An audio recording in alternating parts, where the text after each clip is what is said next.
Hi guys, it's Chase from the CampStore, and today we're going to be reading Bigfoot Cinderella. Once upon a time in the old-growth forest, a band of Bigfoots lived. An enormous snag towered above the other trees close to their camp. Inside its hollowed halls of bark lived a dashing Bigfoot prince. He was tall and dark as a Douglas fir, with feet like cedar stumps. He was as odoriferous as his tree home was coniferous, and so horrendously hairy that Bigfoot women near and far longed to marry him. Whenever they saw him lurking along, they blocked his path like deadfalls. They draped wildflowers round themselves. They batted their matted eyelashes to stun him into love. But the prince loved nature best. "No pick flowers," he bellowed at them, in a voice as rough as bark. In this place where there lived a Bigfoot woman and her 3 daughters. Well, really only 2 were hers. The third was a stepchild. The daughters were punny things with dinky feet, almost furless as Bigfoots go, and as sour as little green berries. They spent their days bathing and picking their teeth with fish bones and sleeking their fur with pine cones. For fun, they threw rocks at spotted owls. The stepdaughter was just the opposite, nearly as woolly as a mammoth, golden as a banana slug, with feet like log canoes. She loved nature and would harm no creature.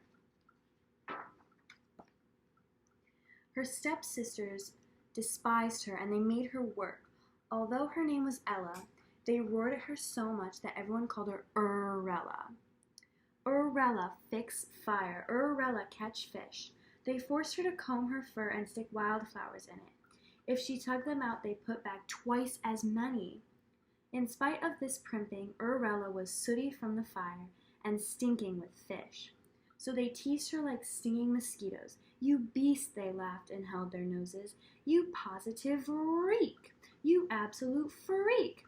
Then they bathed her a lot in the creek. Eek! One morning, Urrella went to the river to get supper. She fished all day and tossed her catch onto the bank in a silvery pile. Suddenly, a grizzly bear appeared. He seemed hungry. Urrella was bigger than the bear, so she could have shooed him away, but she was too kind. She let him have the fish. When she shambled home empty-handed, her stepsisters rubbed their bellies and bellowed, "Food, food, food!" They forced her to fish all night.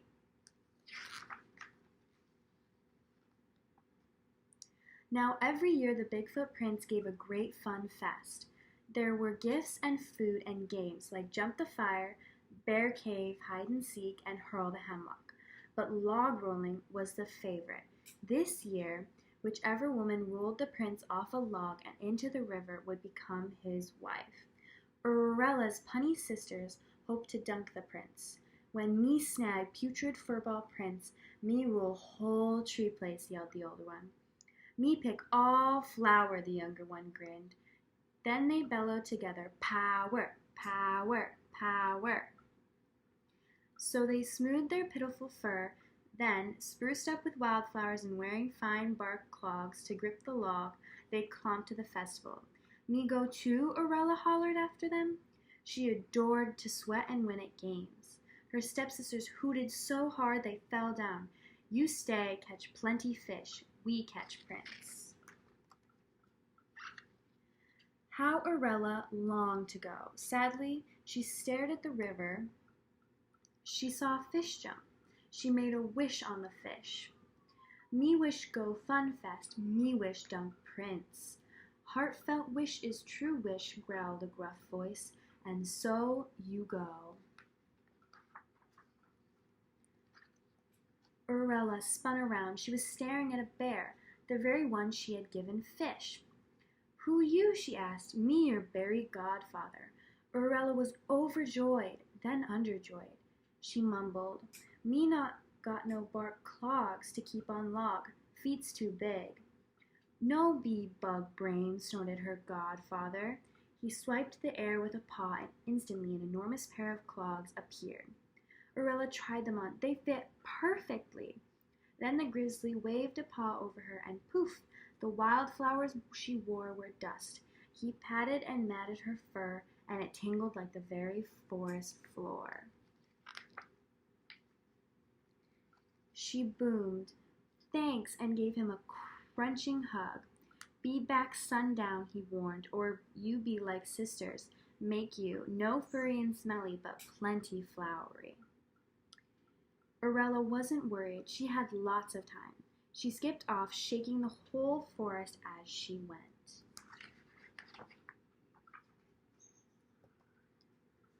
At the Fun Fest, there were Bigfoot women from every clan. The games had begun. One by one, women leaped onto a log where the prince crouched, ready. One by one, he dumped them into the river. Orella's stepsisters hated games, but to catch the prince, they'd do anything, even give logs a twirl, and they hoped a good drenching might even wash off his stench, but they never got the chance. When their turn came, the prince saw their wildflower chains and glowered. He tossed them in the water, snarling, "No pick flowers." The day grew late. Everyone had tried to win. Everyone had failed. The Bigfoot prince rumbled, "Rats no bride." He was about to slouch home when thunk! Orella bounded onto the log, pounding her chest and whooping, "Me dunk prince." Grunting with all her might, she spun the log like a big twig. Then she gave it a twist, and a floop! The prince flopped into the water.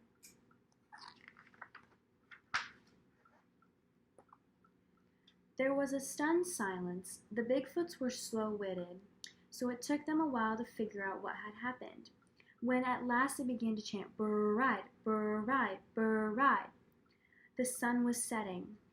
Orella saw that and rushed into the dense trees, shrieking, "Eek!" just as her matted fur went sleek and wildflowers began to sprout.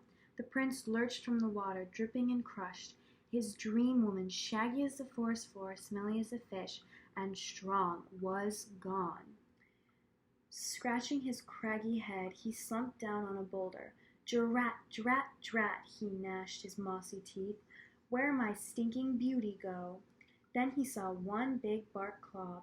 Hers! Now perhaps he could find his princess. The prince shuffled from snag to snag, cave to cave, lugging the lost clog, but though all of the Bigfoot women tried it on, it was too large for anyone.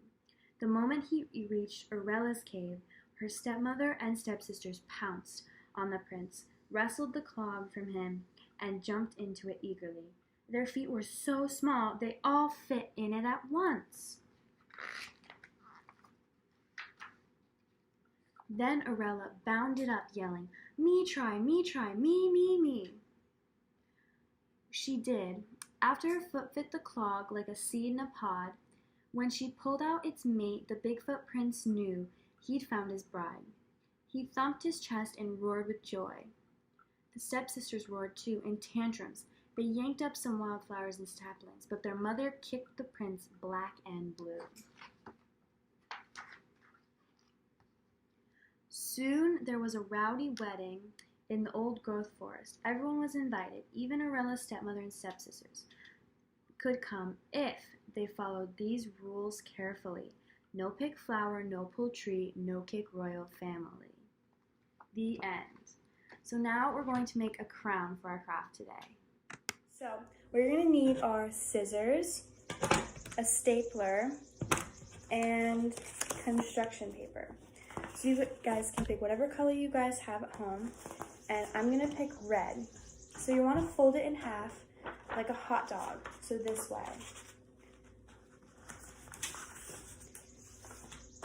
Once it's folded, you want to take this end that's open and cut triangles out like this.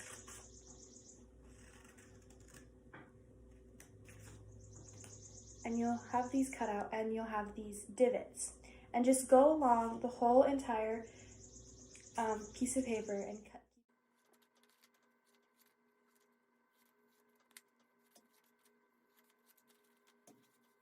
Okay, once you're finished with that part, You want to cut along this folded edge right here. So once you have these two pieces, you want to staple these ends together so they fit around your head to make a crown.